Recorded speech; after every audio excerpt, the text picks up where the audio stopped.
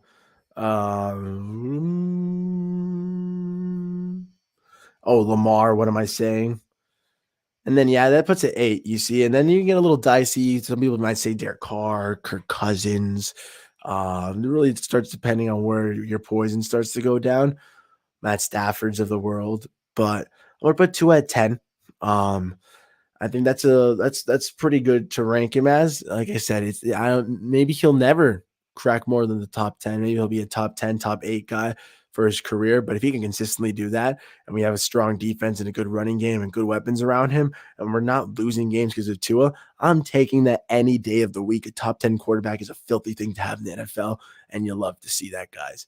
But it is 3 in the morning, and we reached the hour 30-minute mark, guys.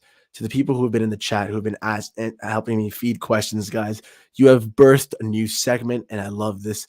Dolphins thoughts and other random football takes, a late night Nando talk. A new segment has been born today. We're going to be doing this randomly throughout the NFL. I'll be talking football and random things that are going on for me, guys. So please like, comment, subscribe if you'd like to. That'd be awesome. Help the channel grow. Help me get more people out there so that this particular segment, if anything, can grow. The more people talk through the chat, the more people just ask me and feed me stuff, I can just keep going on. Guys, I had 4 banners set up for this. I'm not talking about this because I was woefully unprepared. I'm saying because I had a bit of a structure, but mainly I want people like from the audience to give me questions and just for me to talk from my football knowledge off the dome, just what I know from the NFL, because I keep up to date. I talk and I just gets put to waste because I talk so much Dolphin stuff, guys. So have a banana cigarette, just vibe, and thank you guys for tuning into the show, guys. I hope you guys enjoyed it. It's a pretty good vibe. I've got to get used to looking right there. I always either look up at the monitor or look down at my computer, but I've got to get used to looking right there in the eye of the beast. But thank you for tuning into Nando Talk. I hope you guys enjoyed the random football takes, the Dolphins thoughts. Hope you guys loved it all. Make sure to check out the show Monday, Wednesday, Friday, 1:30 to 2:30, Tuesday, Thursday, 2 to 3 p.m. It's going to be growing. I do the stream schedule. That should be the Dolphins talks Monday, Wednesday, Friday, 1:30 to 2:30, Tuesday, 2 to 3 p.m., Thursdays, 2 to 3 p.m. That was originally my 3 to 4, 3 to 5 p.m. show. Now we're doing it 2 to 3, 2 to 3 on Tuesday, Thursday, 1:30 to 2:30, Monday, Wednesday, Friday. Good times, good vibes. Positive spins vibes. You know how I vibe. Tonight, I have not been the most positive guy, but it's because I've not been talking about the Miami Dolphins. When we swap to the Dolphins talk, the positive vibes continue. But for now, we're just enjoying. So thank you guys for tuning in. I hope you guys enjoyed. Chins up, fins up. Thanks for tuning into Nando Talk. Chins up, fins up is the new slogan, by the way. So bada beam, bada bam. Without further ado, thanks for tuning into Nando Talk. Chins up, fins up, and I'll see you guys soon, baby. Bada beam, bada bam.